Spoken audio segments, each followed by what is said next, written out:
اللہ کے خلیل، اے جناب ابراہیم سنو سنو، اگر کوئی حاجت ہو تو بتاؤ۔ آپ نے فرمایا مجھے تم سے کوئی حاجت نہیں۔ حضرت جبرائیل نے کہا مجھ سے نہیں، اللہ سے حاجت ہو تو بتاؤ۔ حضرت ابراہیم نے فرمایا کیا میرا پروردگار جانتا نہیں ہے کہ مجھے آگ میں ڈالا جا رہا ہے؟ عرض کرنے لگے وہ تو پروردگار ہے، جانتا ہے۔ کہا میرے رب کو خبر ہے؟ کہا ہاں رب جانتا ہے، باخبر ہے۔ آپ نے فرمایا جب میرا پروردگار جانتا ہے تو سن لو، اگر میرا خدا، اگر وہ رب جلیل مجھے جلانے پہ راضی ہے تو اس کا خلیل جلنے پہ راضی ہے۔ فرماتے جب میرا رب جانتا ہے تو پھر حاجت کیسی کروں؟ رب تو باخبر ہے نا، اگر وہ جلانا چاہتا ہے تو میں جلنے کو تیار ہوں۔ یہ امتحان تھا، اللہ نے پھر آتش کدے کو گلزار بنا دیا۔ آتش کدہ گلزار بن گیا۔ اچھا یہاں پر ایک بات میں اور عرض کرتا چلوں، توجہ سے آپ ذرا سنیں۔ آتش کدہ گلزار بن گیا، حضرت ابراہیم علیہ السلام نے اس میں تقریباً 40 دن گزارے۔ حضرت ابراہیم علیہ السلام فرماتے میری زندگی کے سب سے زیادہ خوبصورت حسین دن وہی تھے جو میں نے آتش کدے کے اندر گزارے، اس سے زیادہ مزے کے دن زندگی میں کبھی نہیں آئے۔ تو کبھی کبھی ایسا ہوتا ہے کہ بظاہر تو مشکلیں اور مصائب نظر آتے ہیں، لیکن اگر ثابت قدم رہیں اور ڈٹ کر ان مشکلوں کا مقابلہ کریں اور رب کی رضا میں راضی رہیں تو پھر اللہ تعالیٰ ان مشکلوں میں ایسی آسانیاں پیدا فرماتا ہے کہ بندے کی عقل حیران رہ جاتی ہے۔ بس اس کی ذات پر توکل ہو، رب کی ذات پر بھروسہ ہونا چاہیے کہ میرا رب ہے نا میرا محافظ، میرا پروردگار ہے نا میرا محافظ، مجھے بچانے والا۔ وہ نوازنے پہ آئے تو نواز دے زمانہ، وہ نوازنے پہ آئے تو نواز دے زمانہ، وہ کریم ہی جو ٹھہرا تو کرم کا کیا ٹھکانہ۔ حضرت ابراہیم علیہ السلام کی والدہ نے دیکھا بیٹا ابراہیم آتش کدے میں گیا تھا مگر وہ تو گلزار بن گیا، تو آپ نے کہا بیٹا میں بھی آ جاؤں۔ آپ کی والدہ نے کہا بیٹا میں بھی اندر آ جاؤں۔ حضرت ابراہیم نے فرمایا اماں اگر تمہیں اندر آنا ہے تو پہلے میرا کلمہ پڑھنا پڑے گا، کلمہ پڑھ لو، میرے پروردگار پر ایمان لے آؤ، میرے رب کی ربوبیت پر، احدیت پر، سمدیت پر اور میری رسالت پر ایمان لے آؤ۔ ماں نے کلمہ پڑھا، وہ بھی اسی کے اندر پہنچ گئیں۔ اچھا ادھر نمرود کی جو بیٹی تھی اس نے بلند مکان کی چھت سے جب آتش کدے کی طرف نظر دوڑائی نا، اس نے دیکھا کہ آتش کدہ تو گلزار بن گیا، چمن بن گیا، حیران ہو گئی۔ اس نے کہا وہیں سے آواز لگا کر اے پیغمبر خدا، اے ابراہیم، اے خلیل الہی، میں بھی آپ کے پاس آنا چاہتی ہوں اسی آتش کدے کے اندر، اسی گلزار کے اندر۔ حضرت ابراہیم نے فرمایا اگر یہاں آؤ گی تو جان لو کلمہ پڑھنا ہوگا، کلمہ پڑھ کر آؤ۔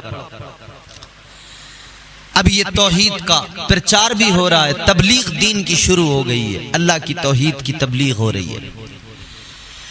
نمرود کی بیٹی بھی وہاں سے اس نے چھلانگ لگائی، کلمہ پڑھا جناب ابراہیم علیہ السلام کا، اس نے چھلانگ لگا دی آتش کدے کے اندر، اسی گلزار میں وہیں پہ پہنچ گئی۔ اللہ اکبر، غور کرو، وہ ادھر پہنچ گئی، ادھر حضرت ابراہیم پر ایمان بھی لے آئی ہے۔